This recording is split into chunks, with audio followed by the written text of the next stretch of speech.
Pernah nggak kamu bertanya kenapa Indonesia, negeri dengan ribuan pulau dan tradisi mistik ribuan tahun, justru menganggap spiritualitas adalah hal yang tabu? Sementara di dunia barat, yang miskin akan tradisi dan warisan hal tersebut, justru menjadikan astrolog, healer, atau praktisi spiritual lainnya sejajar dengan psikolog. Nah, ada yang tidak beres di sini. Jadi mari kita kupas mengenai warisan spiritual Nusantara. Indonesia adalah center of spirituality dan setiap suku punya center kosmologinya sendiri. Dari kebatinan Jawa, lontar Bali, tabib Bugi, sampai suluk sufi di Aceh. Semua menyimpan pengetahuan yang dalam, mulai dari tubuh, alam, dan langit. Nah, bayanginnya gini, sebelum Barat mengenal psikologi, nenek moyang kita sudah paham bagaimana tubuh manusia beresonansi dengan alam semesta. Tapi sayangnya harta karun ini justru dikubur hidup-hidup. Terus kenapa kak? Kok jadi hal yang tabu kalau memang benar itu adalah warisan Nusantara? Nah, jawabannya ada 3 lapisan. Yang pertama itu kolonialisme. Ilmu batin dicap sesat atau klinik supaya rakyat mudah diatur. Yang kedua, masuknya doktrin agama formal yang sering menolak tradisi lokal. Bukan karena salah, tapi dianggap mengancam otoritas. Yang ketiga adalah modernisasi.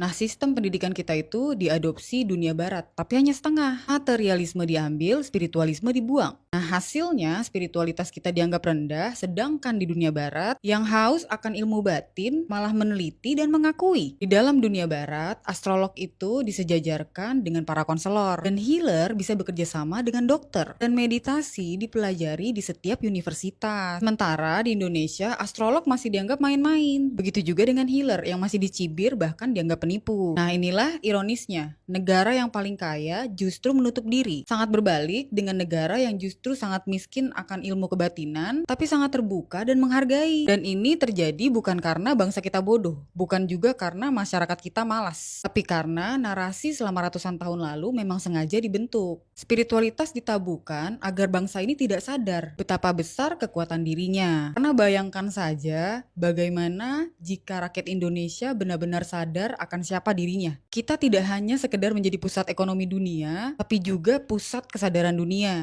Jadi percayalah, Indonesia tidak sedang kekurangan spiritualitas, tapi Indonesia sedang kurang keberanian untuk mengakuinya. Nah, dan inilah misi kita hari ini, untuk mengembalikan wibawa spiritualitas Nusantara, menunjukkan bahwa astrologi, healing, ilmu batin itu bukan klinik, tapi itu adalah sains jiwa yang sama sahihnya dengan sains fisika dan psikologi. Karena percayalah, di saat Indonesia berani mengangkat semua hal yang memang sudah diwariskan leluhur kita, dunia itu akan melihat bahwa pusat kesadaran memang ada di sini, di Indonesia, di Nusantara, di tanah kita, di jiwa kita. Dan mungkin di dalam diri kamu saat ini yang sedang mendengarkan narasi ini. Dan kalau kamu bertanya, kenapa Indonesia kak? Kenapa bukan Mesir yang punya piramida? Kenapa juga bukan India kak yang punya ribuan yogi? Atau bahkan kenapa nggak Peru kak yang punya Machu Picchu? Kalau pertanyaannya kenapa harus Nusantara? Sebuah negeri kepulauan yang sering dianggap hanya negara berkembang yang justru mempunyai gelar The Spiritual Center of the World. Dan jawabannya dimulai dari bumi. Jadi gini,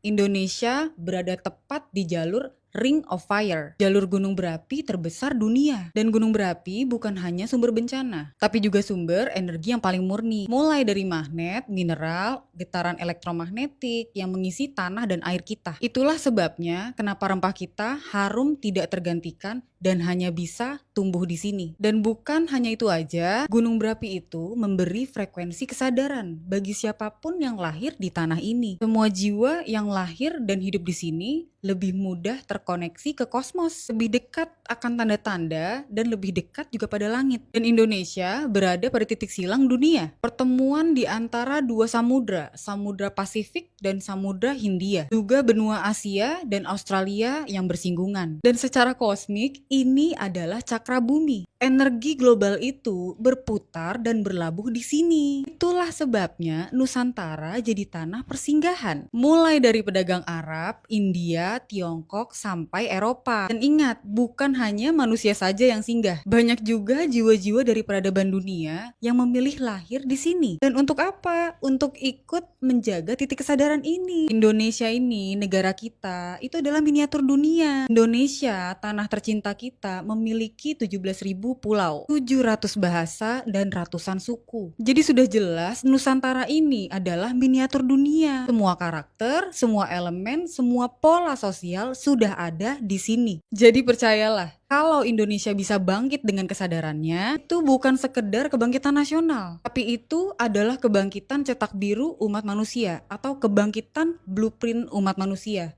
Percayalah, karena sejak ribuan tahun nenek moyang Nusantara menyimpan ilmu kosmik. Mulai dari kalender langit Jawa, lontar Bali, tabib Bugis, sampai suluk Aceh. Ilmu ini mengajarkan bahwa tubuh manusia adalah cerminan jagat raya dan alam semesta bisa dibaca dari gerak bintang. Karena ingat, sebelum Barat mengenal psikologi, leluhur kita sudah paham energi jiwa. Dan sebelum Barat mengenal medis modern, leluhur kita sudah punya pengobatan energi. Dan inilah harta yang membuat Nusantara bukan hanya sekedar kaya budaya, tapi juga kaya akan ilmu jiwa dan kosmos. Gudangnya ilmu jiwa dan kosmos ada di sini. Kita semua ini. Kalau kita bahas mengenai datangnya kolonialisme, kalau benar mereka datang hanya karena urusan rempah, mereka bisa mendapatkannya di India atau Sri Lanka. Dan kalau cuma lada aja, mereka bisa menanamnya di Afrika. Pertanyaannya adalah, kenapa mereka sampai 350 tahun di Indonesia? Karena yang mereka incar bukan hanya rempah. Mereka mengarsipkan naskah mistik Nusantara. Mereka menyedot energi dari tanah cakra bumi ini. Dan yang paling teramat jahat, mereka menanamkan stigma bahwa spiritualitas di negeri kita ini adalah klinik. Mereka menanamkan stigma bahwa spiritualitas di Nusantara kita ini adalah menyesatkan. Sementara mereka mencuri hal tersebut. Dan mereka menanamkan stigma seperti itu agar bangsa ini tidak sadar betapa kuat sebenarnya bangsa ini. Agar kita merasa kecil di tanah yang sesungguhnya adalah pusat dunia. Tapi lihatlah dan dengarlah ini. Meski berabad-abad disembunyikan, kebenaran akan selalu kembali. Dan hari ini, generasi baru mulai bangkit. Mulai dari astrologi, healing, meditasi, dan ilmu batin, semuanya kembali bermunculan lagi, walaupun masih dianggap tabu. Karena percayalah, jiwa Nusantara tidak bisa dibungkam selamanya. Dan energi bumi ini akan terus berdenyut untuk memanggil anak-anaknya agar kembali mengingat bahwa kita bukan bangsa kecil, bahwa kita bukan bangsa terbelakang. Kita adalah penjaga, titik pusat kesadaran dunia. Jadi ingatlah, jika kamu bertanya, kenapa Indonesia? Karena hanya di sini, di Nusantara, mulai dari tanah, air, langit, dan jiwa bersatu menjadi harmoni. Karena hanya di sini, miniatur dunia dipersiapkan untuk menjadi contoh kebangkitan. Dan karena hanya di sini, frekuensi bumi dan kosmos bertemu. Indonesia bukan kebetulan. Indonesia adalah blueprint spiritual dunia. Dan kamu yang lahir di sini bukan tanpa alasan. Karena percayalah, tugasmu adalah mengingat, menjaga, dan kembali menyalakan cahaya itu. Dan Skyward Return di sini mengingatkan kamu, mengingatkan kita, agar kita kembali